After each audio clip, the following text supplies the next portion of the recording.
So, ja, genau, die Mikrofone sind an. Also, liebe Gäste, schönen guten Tag in diesem großen. So, dear friends, here we are in this great room in the European Parliament.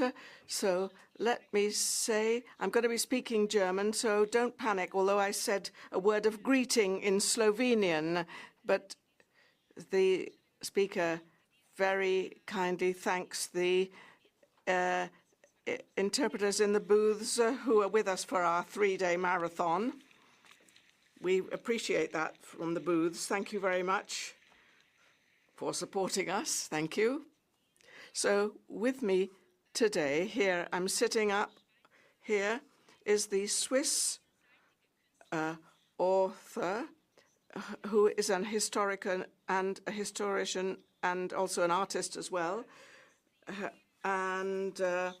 She writes, she won a prize in 2010 and also 2022. And with Melinda, there were two things at least that we did together. And we were both born in Yugoslavia. We were born in a country which no longer exists today.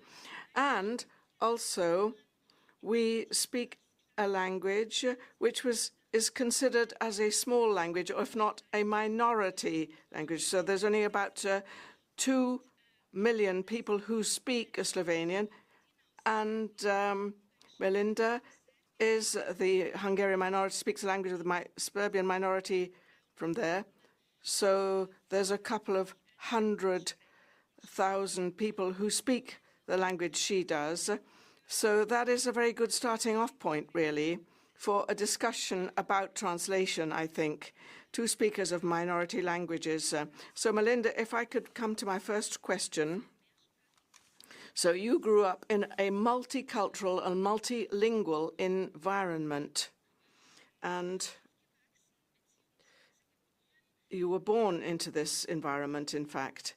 Now, how did this multiculturalism and the multilingualism affect you? How did it affect your creative process and also your existence in Switzerland? Well, I would like to say good morning to everyone and welcome. I'm delighted to be here in front of you and also to be able to have this discussion with you, Tanja, together. We are in a dialogue. I think that this is really the basic tenet of these 3 days. We have got dialogue up and running over these 3 days. So thank you very much for this. Now, to grow up in a multilingual environment, what does this mean? It means you have to have very large ears. Yes, you might smile, but that is the case. It's very important to bear in mind that we work with the ear and with the voice. Ears, for me, is in fact the most the happiest organ that we have and the most useful one. So we need to know what it means for us. What does it mean to speak German or Hungarian?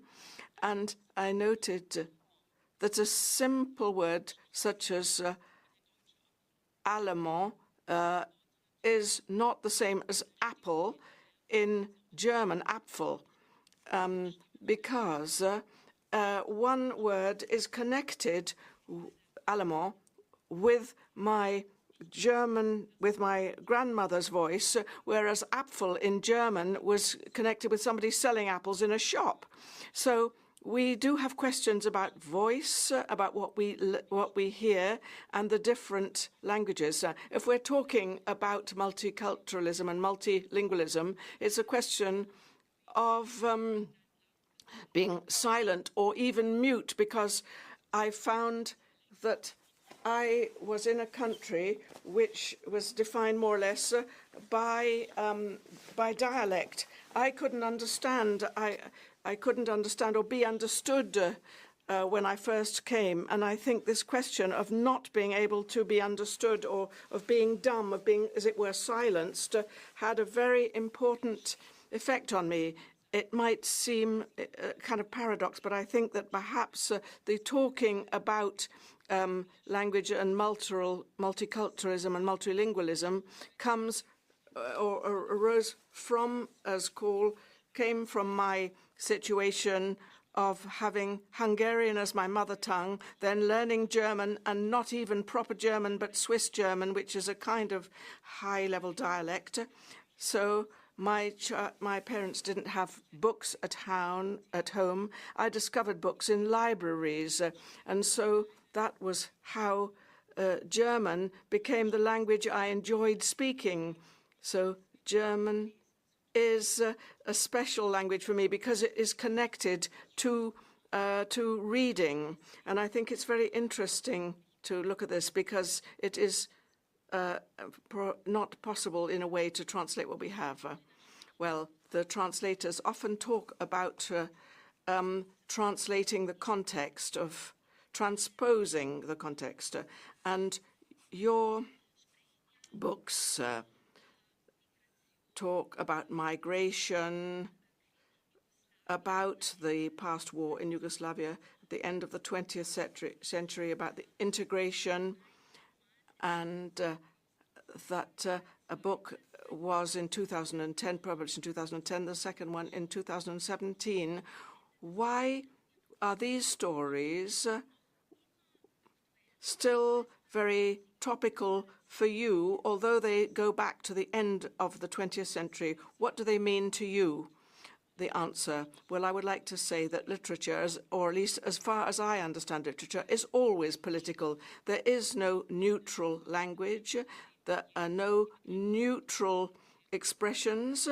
Expressions are always something we fight about. So we share the situation with politicians. We want to express ourselves through language, but I think we do this very differently, one category to another. And I think we should not just leave this question of expression to the political decision makers. We need to make our impression on it. So the books that I have published, Fly Away Pigeon and Tortoise Soldier, do talk about politics. So this means that we need to use language in a differentiated way so that we can understand others. Because what does politics mean? I'm sorry if I'm being a bit general here. What they do is it's attempting to charge expressions with many meanings so that they are not precise. That is a way of making politics. It is creating expectations, but it is not wanting to be pinned down so that extremely specific expressions are understood. But in fact, literature does the opposite. It tries to be as precise as possible, to be very specific, and not just to accept cliches. And of course, in wartime, this tendency is even exaggerated, is sharpened. I mean, you can think of very specific situations. For example, if a war is described as a surgical intervention or as an operation, of course, we must object to that. That is our job. We really must say, stop. That is not correct. That is not acceptable. I think we have a very important political task. In any kind of situation in society, we need to prick up our ears, we need to intervene, we need to say, no, this simplification and exaggeration in political speak is not acceptable, is not. And the question, can literature do something which politics cannot? Insofar as today we say that there are less and less readers, reading is dropping off, nobody reads books anymore. In other words, perhaps the younger generations no longer read as much. Well, there are different aspects. They're all very important, I think, and I think that we need to encourage young people to read. We must encourage them to read. We must make reading attractive to them. I mean, I often go to schools for readings and I have an exchange with our translators. I think it's very important to share this joy, this pleasure in reading, and to show them what is interesting in reading. I think what literature can do that politics can't do is to scrape away this generalization. I can't always accept what Imre Kati said. What singles out a writer isn't just a talent, is that we do not accept cliches, ready-made phrases. And I think that this is something that I practice in everyday life. I don't take it that my opposite number that I'm speaking to, the person I'm speaking to, has the same view of democracy as I do. I take it, however, that we can talk with one another. And this is sometimes rather difficult when we have an exchange and you can say, okay, we can talk about what certain things. We need to define and work out exactly what the other person means when they're talking. And that is exactly what politics doesn't do. Doesn't open their ears and have a dialogue with the opposite number. And that is what we're doing. What do you understand by politics or democracy? And this is how we can have discussions. We've got to have a dialogue and listen to what the other says. And this is what I think literature can do, which is to sort out the different subtleties in language and discover the very fine subtle differences. And that, I think, is the greatest challenge for translation. How do you translate something which is a successful metaphor because you're translating one metaphor into another language? The question. And what about practical approach to translation? So there are many licenses sold for translating your novels into English, French, German, Turkish, and other languages as well. What contact do you have with the translations of your books, and also to the translators themselves? What contact do you have? Well, the answer. Well, I could talk about having a dialogue with our translators. I find it very important to work together with the translators, who by definition have very large ears to listen. But sometimes, we can iron out mistakes even. Sometimes mistakes occur. And I would very happy to work with our translators. We have an exchange. We meet if possible. And this leads to deep exchange, and sometimes it's a great laugh. It's good fun. It's because there's a great deal to smile, to laugh at when there are major difficulties, because it is, as you know, impossible really to translate. But sometimes you have to laugh about it, and that's good. That sometimes we find ourselves in this kind of antechamber between one language and another, and you say, well, no, this doesn't work, but let's try to find a way around it. Übersetzen vor sich geht. And I'm very surprised sometimes by how creative the translators are, and I'm terribly grateful to them. And what about the authorship of the translated work? What do you think about that? What is your view on that? Could you be more specific? Yes. Well, in Seattle, we had a picture. The author says, yes, this is my job, and the translator says, this is my job, this is my work. What do you think about this interaction, or the status of the translation, for example? Well, that the status of the translation, well, that the translation should be more in focus. Yes, I understand. I think that is part of literature. I mean, the author says, yes, I wrote the book, but the translation, this work of translation is something that should be paid tribute to. I don't think we should have a kind of ranking or something. I think that this is it's a dialogue in the best sense of the word dialogue.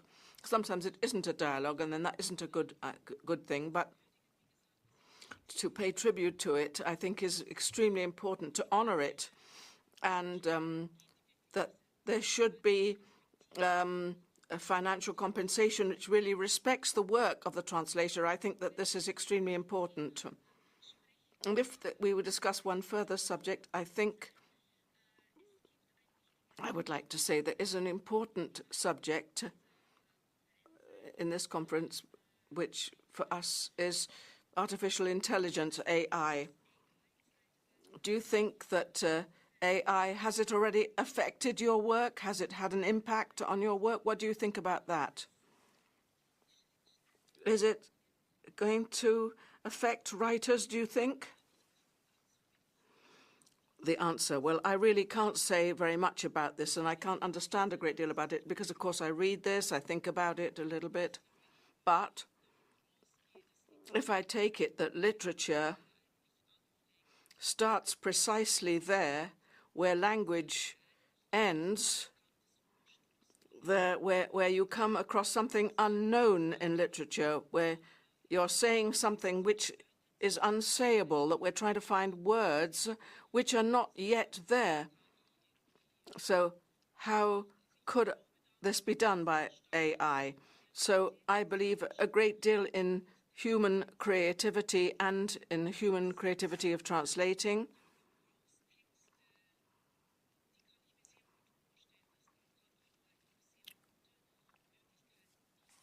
I can't think that artificial intelligence will contribute a great deal in that sector. But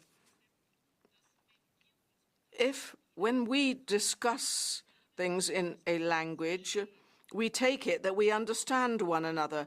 But as a child, you sometimes have the experience that I'm speaking with somebody in authority, and this person is speaking a different language from me in the same language.